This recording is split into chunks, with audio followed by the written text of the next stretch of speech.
Pamilyar ba kayo sa lugar na ito? Marami ng K-drama scenes ang na-shoot dito. Pero iba rin ang actual feels pag ikaw mismo ang nandito. Chiang Yat-sen Stream, isa sa pinaka-iconic na spot sa gitna ng Seoul. Hindi mo aakalang sa gitna ng busy city streets, may ganito kagandang ilog na parang oasis. Alam nyo ba, ang Chiang Yat-sen Stream ay originally isang natural stream bago ito natabunan ng mga kalsada at elevated highway noong 20th century.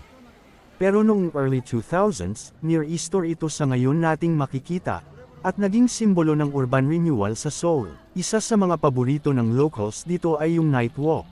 Kapag gabi, sobrang ganda ng reflections ng ilaw sa tubig, at may romantic vibe din, kaya madalas makikita mo ang couples at photographers dito. At kung K-drama fan ka, siguradong may feels ka dito kasi ilang sikat na dramas ang nag-shoot dito. Halimbawa, Iris, 2009, dito nag-meet ulit sina Hyunjun at Sung-hee after a long time.